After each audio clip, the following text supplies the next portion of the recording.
Hello, and welcome to this Christian Walk podcast, the show where no topic is too taboo to empower you on your walk with God. I'm your host, Marley B., and it is my privilege to welcome you back to the conversation. Today's conversation is going to be around the life of Minister Kevin. Minister Kevin shares with us how unfavorable beginnings don't always have to be a deterrent when it comes to pursuing a relationship with God or going after everything that He has for you. Because sometimes, in this life with God, we think that because we're a Christian, that it's supposed to be all crackers and wine, when really there can be some really low valleys. And we have to understand and know with confidence that even though something bad or unfavorable happens and God allowed it to happen, if He allowed it, then He can use it for our good. Reverend Kevin is a firm believer in this, and he shares his story with us on how everything that went on in his life helped him to become the man he is today and the man that God is preparing him to become in the future. It was a great conversation. So let's get into it right now. Walk with me, talk with me. What you know about God? Will He ride with me? Come and open my eyes for me. Hear my story. Show me more what's in store. And once more, listen, homie, can you walk? Minister Kevin, welcome to TCW. Thank you, my sister, Marley B. What's going on? Nothing much. It's all about you today, sir. I appreciate you so much for coming on to the show. I know you. Let's go ahead and give a little background, right? I know you, of course, we're members of the same church, right? And I got to really see you up close and personal when I got to sit in on your apologetics class. Okay. And I thought, wow, this is a passionate teacher. First of all, like I really dig your teaching style. I love the fact that you're transparent, right? A lot of times ministers get this, you get that minister that feel like they got to be the representative, right? You got to be the representative. I can't really show Kevin, I got to show minister. You know what I'm saying? But Absolutely. You show us Minister Kevin in that class. I appreciate that class. And for people who don't know what apologetics class is, I want to ask you to give just a small, summary of what that is. Without getting too deep, because of course we can get, seminarian with it. It's simply being able to provide a defense for the faith that you have in Jesus Christ. There are people who provide an apologetic on whether or not LeBron and Michael Jordan are the GOAT. So apologetics is the fact that you're defending something that you actually believe in. In this instance, Christian apologetics is about defending the faith and hope that you have in our Lord and Savior Jesus Christ. Oh, yes. Okay. I love that. That was nice. You ain't practiced that at all. No, not at all. I was trying to give y'all the grandmama, cornbread version, because I wanted to get deep. No, you will get deep. Thus saith, but I ain't go there. I just try. We'll say that for Thursday nights. Right? Well, apologetics class, I got to hear just glimmers of your story.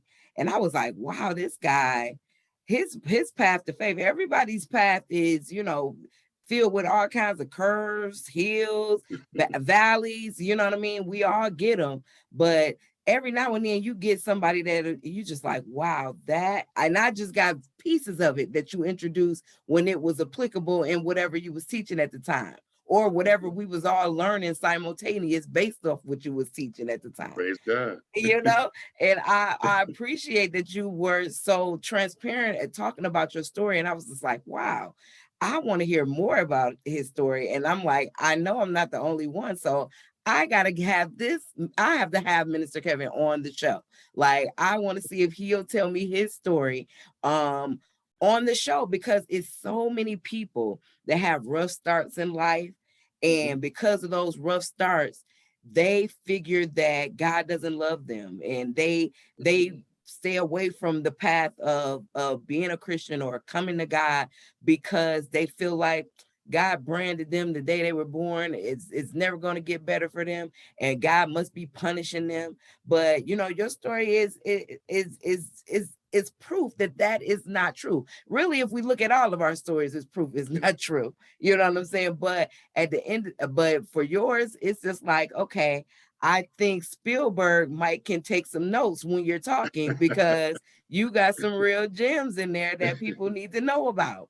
So Amen. just to kind of, let's take it all the way back, right? So I knew You want to go that way, you way back. way back, because I know you have, your family, because you were adopted, right? Yes, ma'am. Yes, But ma'am. before you were adopted, how old were you when you were adopted? 10, 11 months old. Really? Yeah, yeah. Romans 8:28, and we know that all things work together for the good of those that love the Lord, and her and are who called according to his purpose. And that's exactly what I live. So yeah, 10 months old. So there's no remembrance prior to that. I have a history because I was fortunate to know my paternal grandmother. She's the one who kind of orchestrated the adoption with my adoptive parents. So that was a blessing in and of itself, So yeah. So that explains it, because I'm like, you have such, details about your birth parents. And Yes, yeah. I think compared to a lot of people that were adopted, you are fortunate in that, and in that aspect, because a lot of people, it's just a blank space, it's a slate. You know what Wow, I'm that's saying? powerful. Yes, it's funny because in the flesh, it could be a hindrance. It can be the fact that I knew about something that maybe could have been, suppressed, because there's negatives associated with it. But now that I realize, hindsight is 2020, and spiritually, truly hindsight is 2020. So now I see what God was doing. My birth parents were very young. They were in high school, 18, 19 years old. This was in the late 60s. So things were really different then. So again, I'm just fortunate to be put in the situation that I was put into a home with older individuals, older parents. And of course Older, they like gave 40s. yeah. So I was raised by grandmama and them. So I'm old school, old school. Hmm. So that's why you see the tie and the Jordans at the bottom. It's kind Ah, of yeah. So I see the mixture there. I see the right, mixture there. And then, so when did they have kids at yeah, all, or? yes. They actually were in their second marriage, so they had children from their previous marriages.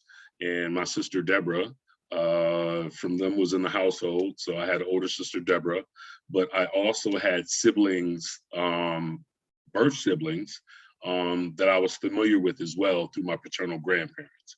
So although I was adopted, I still knew my birth father, and I also knew 3 or 4 sisters because Papa was a Rolling Stone. Got So it. yeah. Got it. So did you ever meet your dad? Yes, actually I did. I knew him, from the time I was about 4 or 5 years old. I would go visit my grandparents, my paternal grandparents. It was a weird situation where, your parents would drop you off at your grandparents' house, and, really wasn't a good communication. It was almost like a drop off. So, from the time I was very young, I tried to figure out what was going on. So I would go see my grandparents, and of course, my biological father would be there. But for years, I knew him as my uncle. For years, like from the time you were, 3, 4, 5 years old till about the time I was 12, to where my sister was like, "Fool, that ain't your uncle, that's your daddy." that's how So you found out? that's how I found out. You know how usums are. And so when you found out, what was that like? I kind of rejected everything. It was a awakening of deception, on both sides. So I think I shut down. So again, hindsight is 2020. So when I look back, I think about that being an attack from the enemy, because he was able to see, wait a minute, there's something special about this young guy. I was born and raised in a church. My father was the chairman of the deacon board. My adoptive father was the chairman of the deacon board, went to church every Sunday. I was a junior superintendent of Sunday school. On third Sundays, I did the prayer for the benevolent offering. So I think that the enemy knew things were being orchestrated differently than my peers. And I think that revelation just really threw me into a tailspin. So I kind of rejected truth, if you will, you know, because I Wow. didn't know what truth was. Did you and it's like you rejected truth, but how did you feel about trust? Did you feel like you could trust anybody? Not at all. Not at all. Not at all. Not at And all. I mean, to find that out right at the preteen mark Absolutely. and take that Absolutely. into your teens, you Right. know, Actually what it did is it created a response of rebelliousness. I got caught up in a whole lot of things I shouldn't have got caught up in, you know. That was the advent of, Big Daddy Kane and, mid 80s hip hop, so, so a was you whole like lot of, rapping in the corner circles? Was you like was you in the cipher I or was in a were you cipher with a 40 ball with my you homies. Yes. yeah, Yes. so you was And then out there? going back home, Yeah, so yes, yes. So I kind of had one foot in the street and one foot one still foot in in the the church. church. Hmm. Right. But Yeah. it was totally a result of the trust and the deception. Mhm.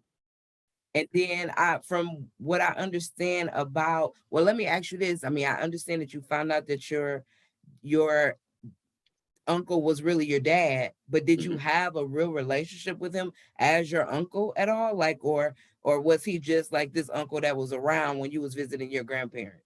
It was just an uncle that was around when I was visiting my grandparents, but in hindsight, again, I mean, like, when we think about the attacks of the enemy, and we speak about emasculation, right? Think about him being in that particular situation where he couldn't say, "Hey, I'm your dad," but then has to fall back and say, "I'm your uncle."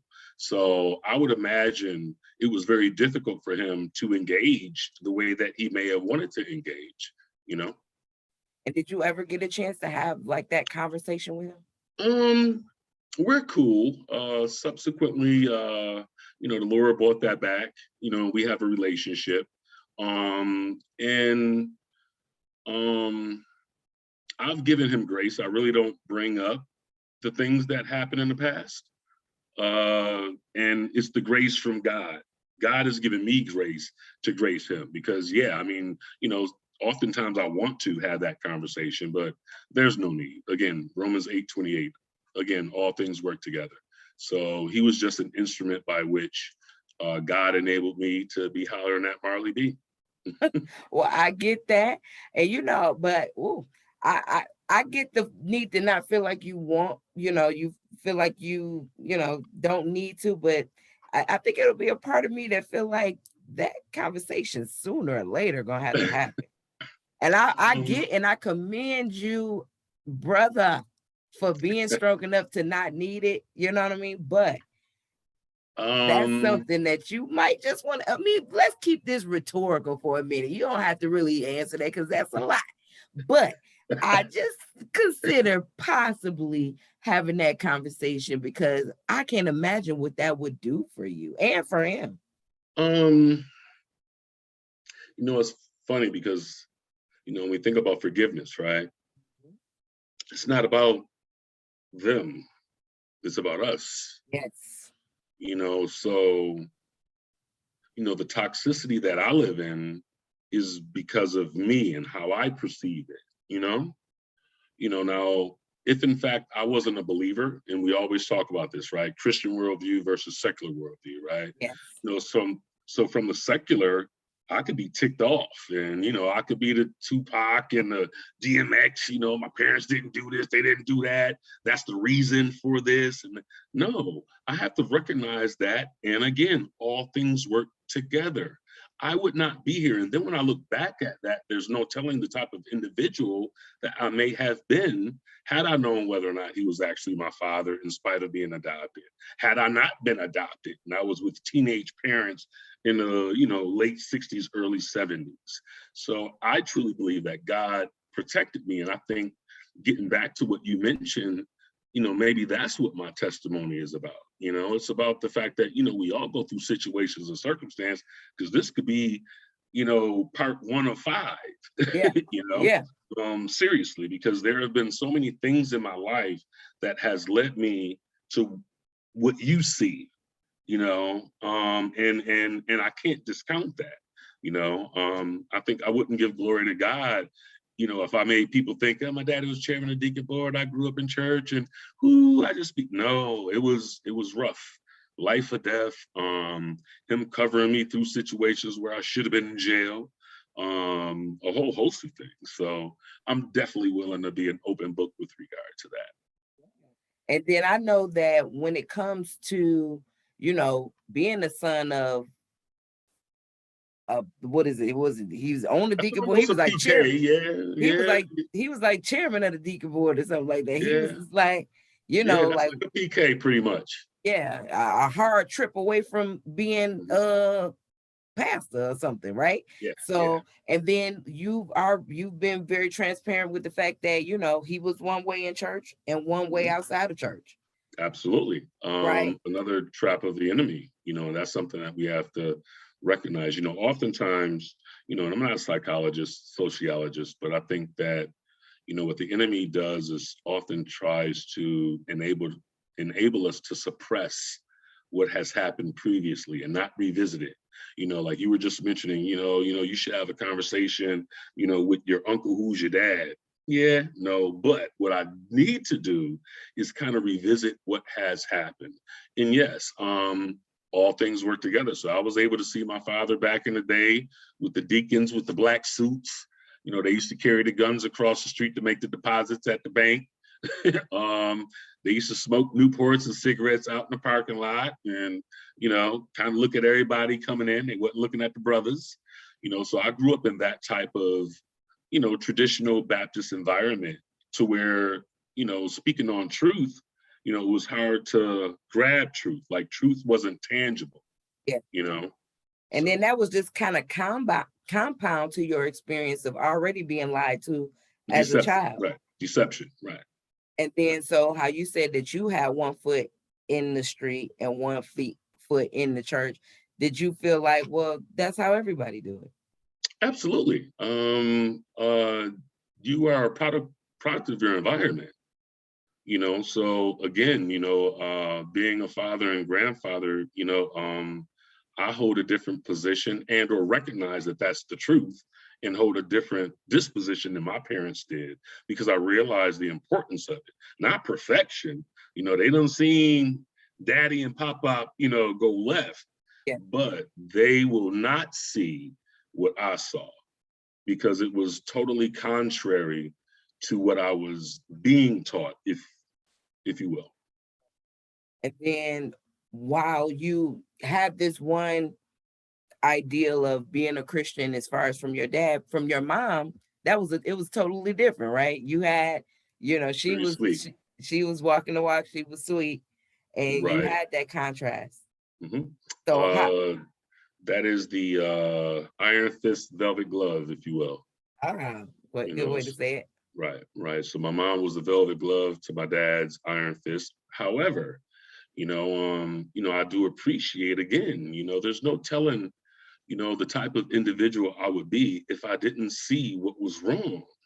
You know what I mean? So, oftentimes we look at our experiences and, the woe is me come in, and, oh my God, I'm a product of my environment and this is why I am. And we kind of use that as an excuse, but we don't flip it. Like I wouldn't be the husband that I am had my father not been the bad husband he was. You know what I mean? So, I wouldn't be the believer that I am had not my father been the believer that he was. That was in contrast to what he was trying to teach. So I truly appreciate now. It took a long time to get here, but I appreciate now, everything that has happened in my life. Yeah, because it's not.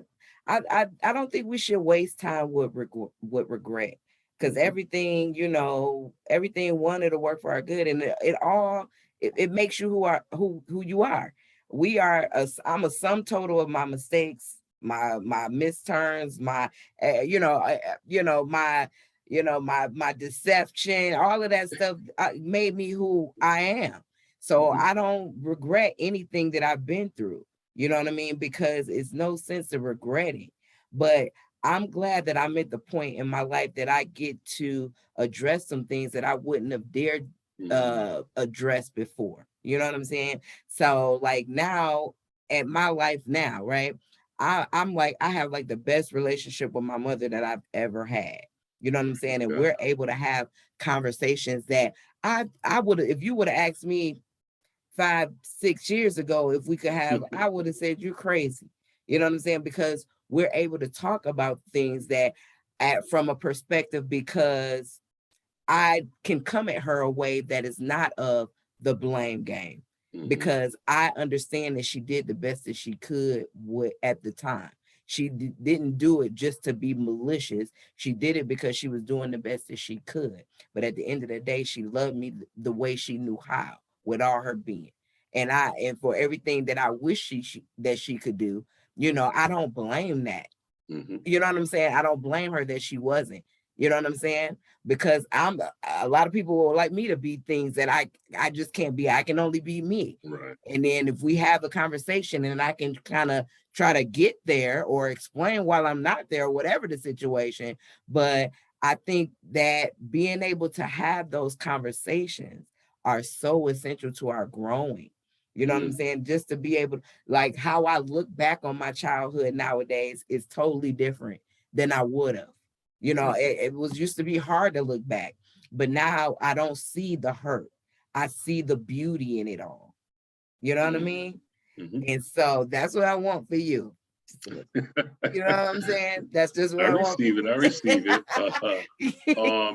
I totally agree with you. I don't think that we should suppress our feelings in light of peace or false peace.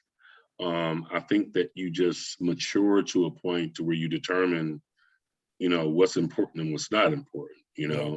And I think about uncle slash Uncle father. Daddy. Uncle Daddy. Right, right, Uncle Daddy. I think about him and I'm like, wow, at this age or at this stage in his life, how much of a burden might that be? Maybe that should have been the conversation that I had when I was 18, 19, 20 years old, when I was in my cipher. But somehow God gave me the grace not to express it then while we still had a conversation. So why now, 30 years removed, you know what I mean? So, you know, I, it's about being at peace. Thank you, Holy Right. Spirit. When people say I'm at peace, oftentimes, we have to find that space of peace in order not to even delve into that area, because I believe that what that would do is distract me. Now, something I do want to mention, um, being transparent. We didn't mention about my birth mother. I don't talk about her too often because I never had an opportunity to meet her. Um, I know her mom, but I didn't see her mother that much. I didn't see, my maternal grandmother that often. I did have an attitude and an issue with her. She did try to reach out at like 18 and 19. When I was 18, 19 years old, she wrote a letter. At that time, I had my first son, so I was doing what she didn't do. And it was hard for me to accept that, so I do want to circle back and, not say that I am absolved from what you're mentioning and or absolved from having those feelings of contention. I had it more so to my biological mother than towards my father somehow. Because within the hood, daddy ain't there anyway. So it's about my, Wow. you know what I mean? So I actually had an ought against her more so than my biological father. Because Um, mama is supposed to be there. because yeah, like she's supposed to be, you know, the birds taking care of their little chicklings, and the cats taking care of their kittens. Like where are you? So I actually had an issue with her, and that's what sparked a lot of anger. My anger was directed towards her more so than Uncle Daddy. So Mm, yeah. that's interesting. And do you feel like, that those feelings that you had towards her, did you kind of reflect or project those those feelings onto other women in your life No. at any point? Well, all right, Marley B, you getting real deep now. Like, ouch, that hurt my big toe. Hey, Okay, this is this but Christian walk. Hey, okay, hey. so in hindsight, I'm quite sure because yes, wow, you got deep on that one. Yes, as a matter of fact, yes. Prior to me marrying my wife, Charmitris, and we've been together since 1992. So she tolerated a lot of what I'm about to, well, what I'm allude to. Yeah, I didn't trust women. You know, I didn't trust I love you. You know, like how can you love me if my birth mother didn't love me? Although, you know, I have an adopted mother that's the bomb. Ruby Watkins was the joint. She loved me. I get humor from her. She's absolutely the bomb, but I don't trust nobody else. So, yes, that did affect me. And again, we have to go back to what I was mentioning, you know, the wiles and the tricks of the enemy. You know, I think that as Christians, you know, as we take this Christian walk, you know, do we think about how many obstacles that the adversary has placed before us? I think we trip over them. And, you know, of course, you know, we like, what was that? You know, as opposed to recognizing in hindsight that, wow, you know, the enemy threw this at me, the enemy threw that at me. And again, that's why you see me where I am now, you know, like, you know, when you hear me praying, I'm passionate Very. and I start tearing up and it's against your protocol at your job on Sundays, it's because I realize everything that we're talking about. Yeah. You know, like at Yeah. that moment, everything is, you know what I mean? Like, why am I here on this stage right now? You know, praying before You I'm understand the assignment, and it's understanding clear something. every time you pray. It's clear every time you teach. It's clear every time if I take a moment in passing to talk to you, you're looking for a moment, an opportunity to speak life into somebody. That's Because why. of right. Yeah, because Praise you God. get it. You understand the assignment. I definitely get that. And I appreciate and love you for your walk, and you walk with your head high. You know what I mean? But and no buts about it. I respect your ministry. I definitely do, Praise God. Praise because God. I feel that it's true, and I can tell that it's your anchor. You know what I mean? Because a lot of people wonder how you can go through terrible things and smile and encourage and teach, and it's because we're Mm, anchored. And the same mm, anchor that we depend on is free for everybody. You know what it I'm really saying? is. Praise God. You know what I mean? So I get that 100%. I definitely do. Now let's get to the point where let's move it a little bit, closer to your mature age of now, right? That season age of now. Let's get a little bit closer to it. So how now, as far as you had like your Christian life beforehand, like when you were 1 foot in, 1 foot out, what made you jump in both feet? What happened in your life? July 4th, 2007, I was coming home from a business meeting. Justin and Jordan were 3 and 4 years old. Wife was working labor delivery overnight, gave her a kiss. Matter of fact, I didn't give her a kiss. She was already going to work, and I gave a high five to the babysitter. A little later on, woke up to the apartment fully engulfed. It was a townhouse. It was fully engulfed in smoke. So to kind of make a long story short, and you'll probably ask me, describe exactly what you went through. But to make a long story short, I was in a townhouse fire on July 4th, 2007. There's no way that I should have got out of that thing. I did get out and realized that the boys were in, went back in, by the grace of God, got them, had severe smoke inhalation, was flown to Chapel Hill burn center. I had a few burns, 3-degree burns on my back, shoulder, but I had severe smoke inhalation. They gave me a 30% chance of survival. And after that, I mean, like, what you're supposed to do. Now, think about what I just mentioned about everything that I went through from the time I was 10 months old.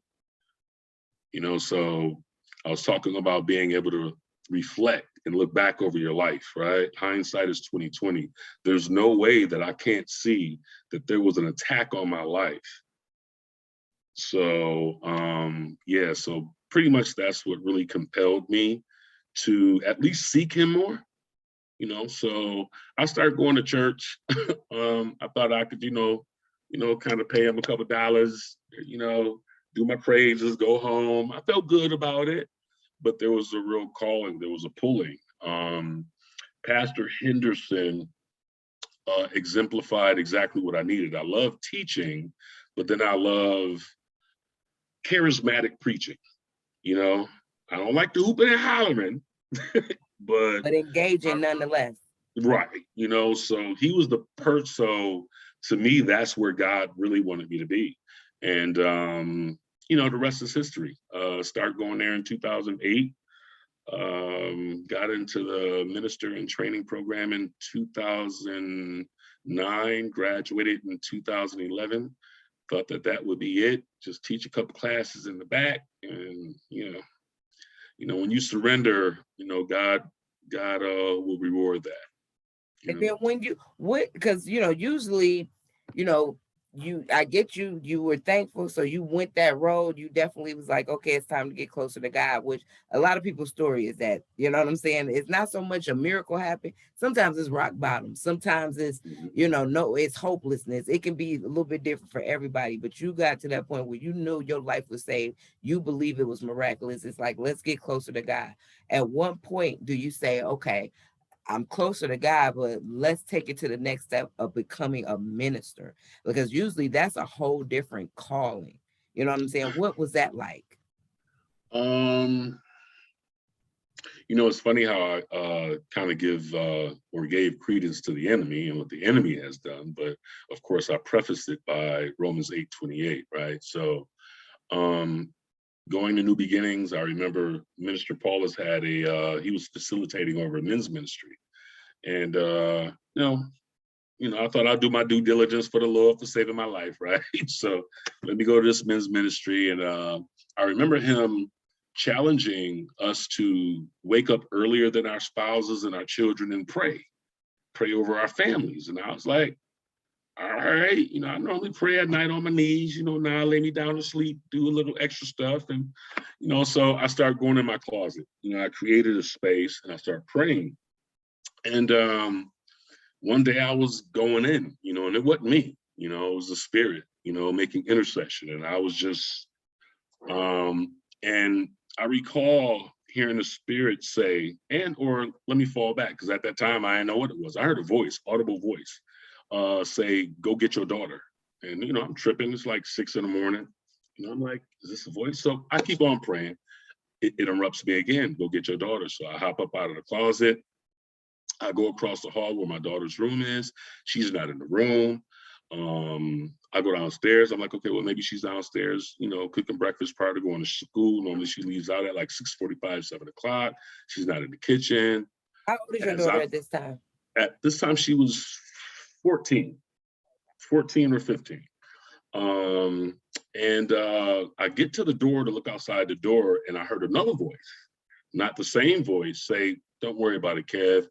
Just give a call up to school and verify that she made it to school okay.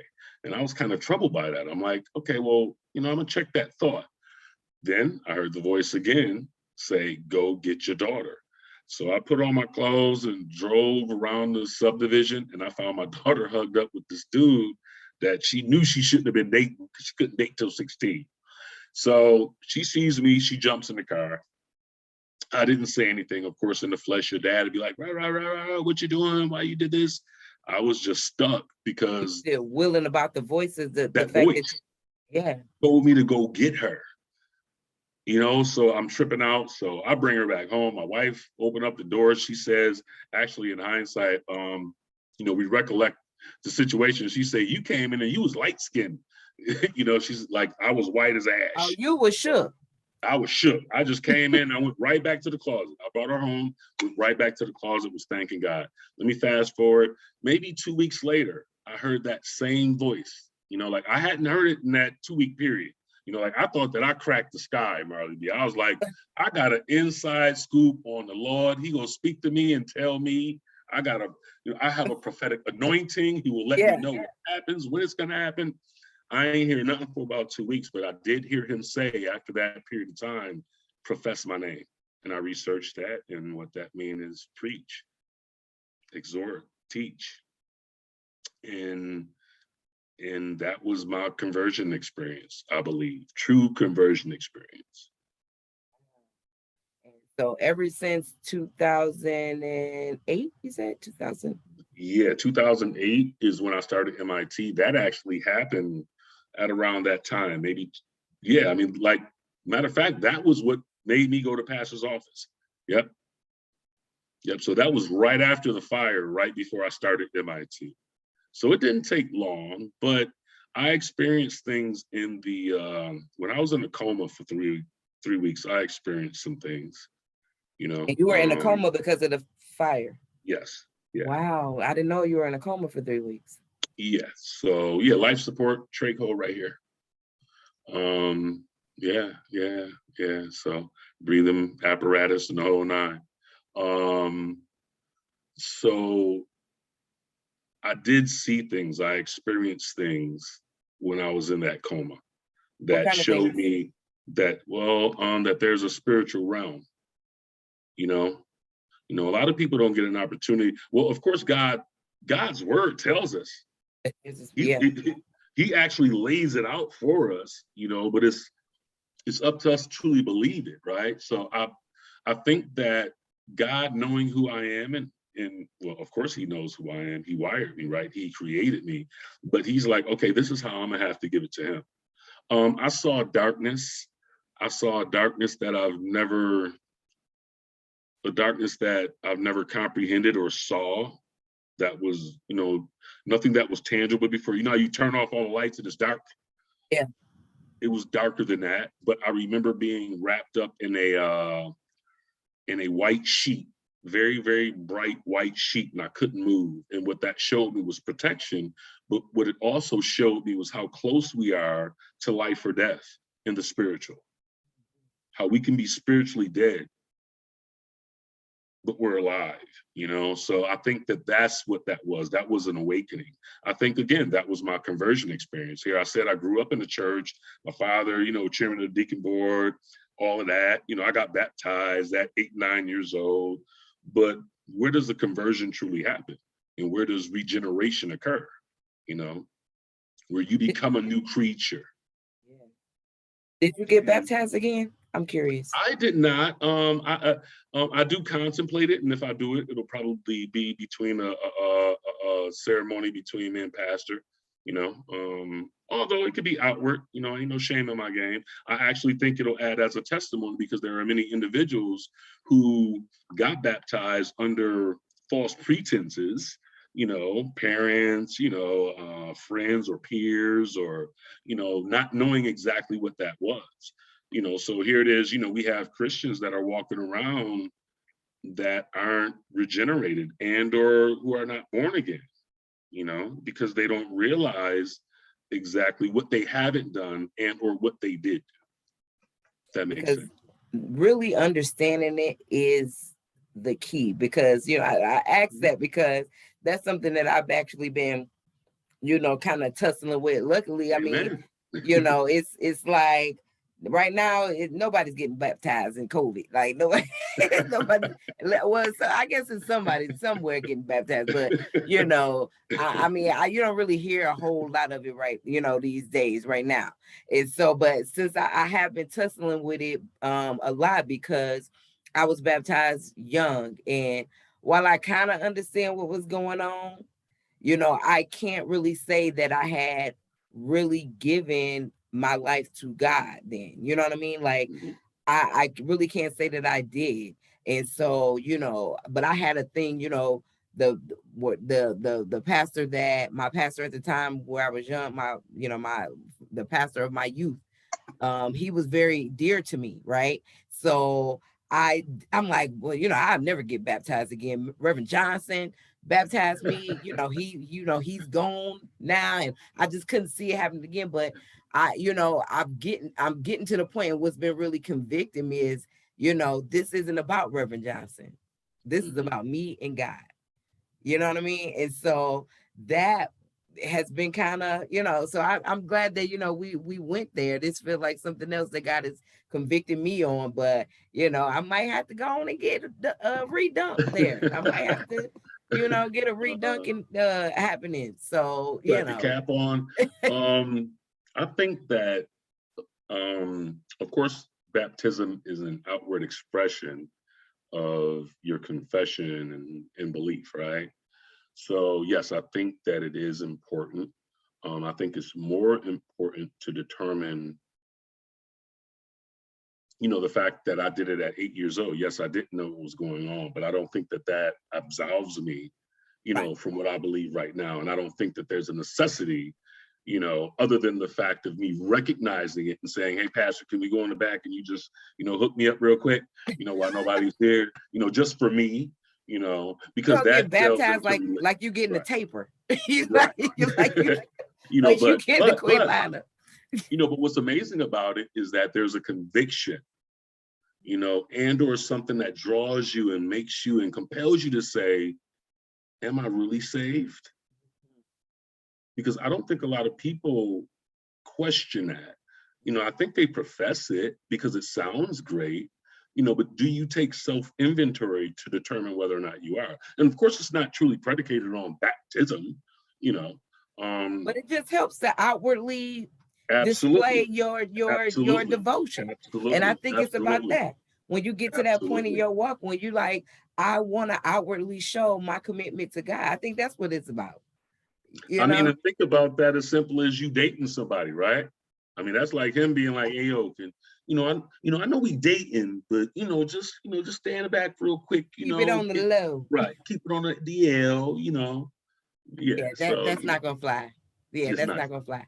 Yeah, so I get that. I get that 100%. And so, Minister Kevin, you just recently got the Reverend elect uh added to your title there, Reverend elect. Mm-hmm. All right. And so I'm going to be real transparent, right? And Please. say that, sometimes I mean, I didn't really understand the fine line between minister and reverend. Like sometimes I kind of mix those two, like minister, reverend, like I kind of mix it. I didn't understand the tiers of it. You know what I'm saying? I've got chin checked a couple of times about it. You know what I'm saying? I'm not gonna lie. And I've learned my lesson, but I'm still, for people who might not know the difference there, can you kind of say No, what the difference is? not at all. What Really? I can say is that as a reverend, there is an ordination process that is somewhat different than what a licensed minister would have, right? But in terms of the hierarchical thing, your boy has no clue. And maybe that's why God has enabled me to hold this position, if you will, because first of all, a minister is a servant, first and foremost. Right. So that in and of itself is not a title. Me serving somebody is not a title that I should hold up. You know what I mean? So oftentimes in Christendom, if you will, and in religion, we like to use titles. So that's why I kind of abruptly said, no, I can't, because I don't know the hierarchy of it all. I have no idea why I am where I am. That's why I prefaced it with Romans 8:28. All things work together. What I can say is that Pastor sees in me something that I don't see. Not that I don't have the capabilities. It's just something that I don't see. And I appreciate and being transparent. I'm glad I'm mentioning this because oftentimes, we think that spiritual covering is a church term or a pseudo-religious term, but it's not. It's actually biblical. No different than Paul covered Timothy. You have not many fathers. You have many teachers. There are a lot of people that can teach you, but you have not many fathers. I could learn from TD Jakes. I could learn from Dr. Norman Geisler, who I have 4 volumes of systematic theology, but I have not many fathers, people that pray over my soul and are able to see into me and see the things that I don't see, no different than I see in my children, right? You know, I promote them because I see things in them that they don't see in themselves. So the Rev elect thing, you know, I kind of fall back off that. I have no idea how that happened. I didn't fill out an application. You know, I went in It was my just prayer like you closet. elect. So how did you're elected, Reverend? How did it Yeah, go? I Like mean, yeah. you Like I got didn't, you know, Lord, no, not at now, all. And, did you get the point? Now this made me think about. I know you done seen the Temptations, right? Remember when Melvin got the point at the beginning? He knew he's. I did. Maybe you got the point. You probably got the point. You knew it was. That's how you knew it was that. But you know, So, and I love that, you know, you are honest enough to say this and not say, hey, you know, I was born this way or whatever it is, because people need to see that ministers, Christians at every level, we still trying to figure it out. We still trying to walk into what God is calling us to do. It's sometimes it's a level of reluctance, sometimes it's a level of fear, sometimes it's a level of, you know, you sure you got the right person, God? Is oh, you know, absolutely. you know what I mean? Because sometimes you just you just feel like you're not the right person. I feel like I'm not the right person to do this, but I do it anyway. You know what I'm saying? So do you feel the same way in what you're doing? Um, you know, what's funny is because we just don't, you know, it's like, you know, we look at God's word as being like a book of fables or parables, you know, but I don't know no one, no patriarch, no prophet. I don't know nobody that was perfect with the exception of Jesus. You know what I mean? You know, that figured out, hey, I got this covered. Nobody. And what that shows is it's not about us, it's about our surrender. So I want to encourage you because you are doing exactly what God called you to do, right? Because in this time dispensation, yes, people need to know that Christians wear Timberlands and J's and, you know, went from a 7-day cussa to a 2-day cussa and still praying on deliverance from that.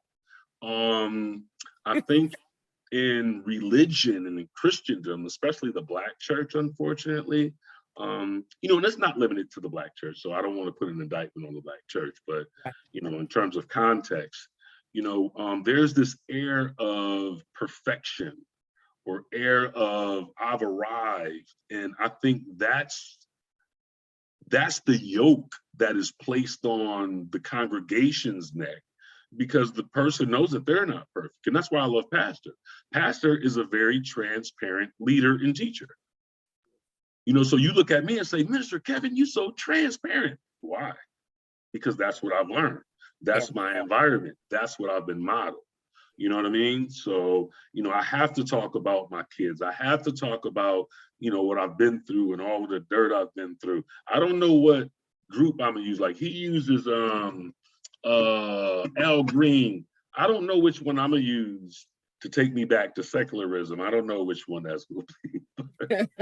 Well, we gonna pray on that for you. You'll find it. You'll find it. You'll find it. But you know what? I just, you know, I'm glad that you agreed to come on and talk to me today, right? I feel that, you know, people need to hear Christians talk about what it's like to be Christians. Mm. And I feel like as Christians, we need to talk about it. Sometimes we just get all together and act like everything is okay, Mhm. when at the end of the day, it's not easy. It's Mhm. not clear all the time. And a lot of times it's uncertain and you know, it's an adventure, you know, and it's not Mhm. always about it, you know, and I'm not saying those things to say that it's a bad thing. It's definitely exciting, you know, because It you just is. never know It is. what's gonna happen, you know. But at the end of the day, people are looking at us. People who can't always, you know, like I know you quoted some scriptures and stuff, and there's a lot of people that don't know the first thing about none of that you said, Mhm. but Mhm. they're gonna know that Minister Kevin, now Kevin, Reverend elect, he don't even know what all that means, right? but he walking in it because God called him in it, right? And they're gonna know that he came from unfavorable beginnings, and those unfavorable beginnings led to probably not very, not something worth bragging about a lot of times as far as in the middle. You had some things that you had to work out, you had to act through, you had to act out. We all do, you know. But at the end of the day, God is patient. He is a gentleman. He's going to always knock and give us the opportunity to come back. Absolutely. And when we do, he will make it worth our while.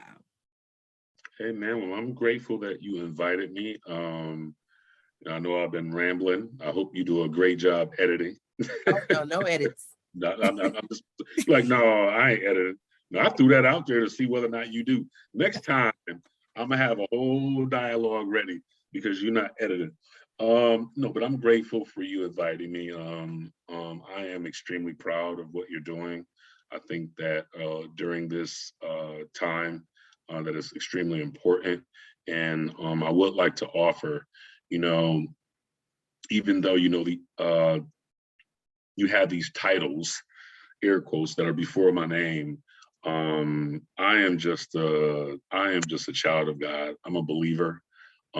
Scriptures is with regard to knowing and wanting to know his word. I actually have a book on scriptural memorization. So it's not something that is just, my eyes roll back and it just comes to me. You have to work it. No different if you was, working on your handle and you playing basketball, you're not doing no killer crossover if you don't practice it. So the same thing applies, so, we can learn our favorite rap songs like that. And I think about that oftentimes, but scriptures are different. So I don't want to come off just because I know a few scriptures. There's a lot more that I need to know, and there's more that I want to know, because I think he deserves that out of the testimony that I just provided, because I'm not supposed to be here. Well, to quote Deborah Cox, nobody's supposed to be here. Amen.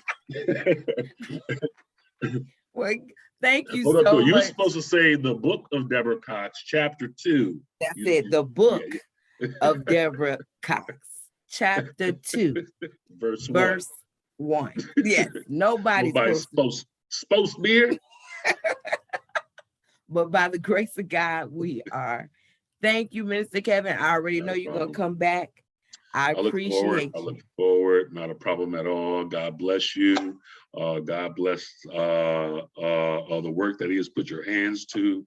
I am a champion for you, and I look forward to seeing you tomorrow night. Invite some people. Apologetics class Thursday night. Definitely will. Right. Thank you so much. Thank you so much to my guest, Minister Kevin, for sharing your story, being so transparent, and reminding us that if God allowed it, he can make it for our good. I appreciate that. Everything that you've been through and everything that you're about to go to. So keep walking in it, sir. I'm proud of you. Now, for you out there listening in, if this conversation spoke to you, if it blessed you, if you got some nuggets in it, please like it, please share it, and definitely please don't forget to subscribe to my YouTube channel. Remember, you can also listen to us on iHeartRadio as well as Apple Podcasts. Now, we said it already, right? At the end of the day, it's not always going to be all good times. Even as a Christian, as a matter of fact, we got to be real. The day that you decide to really make your life about God, you got to know that it's going to be a target on your back. The enemy is going to come for you because he's going to try to trip you out. He's going to try to trip you up. He's going to try to deter you from God's blessings, period. But we got to know going in that if God allowed it, he can make it for your good. So don't be discouraged, and definitely don't think that every single time that something goes wrong that is the devil. Sometimes God is doing it because he's intentional, and he is trying to test you, he's trying to build you, and he's trying to prepare you for the purpose that he has for your life, right? So on this walk with God, I know one thing for sure. Loving God can be easy. Trusting God, can be hard. But I believe we can all get there one step at a time on this Christian walk. I'll see you next time. Walk with me, talk with me. What you know about God? Will He ride with me? Come and open my eyes for me. Hear my story. Show me more what's in store. And once more, listen, homie, can you walk with me? Talk with me. What you know about God? Will He ride with me? Come and open my eyes for me. Hear my story. Show me more what's in store. And once more, listen, homie, can you walk? Can you walk? Let's walk.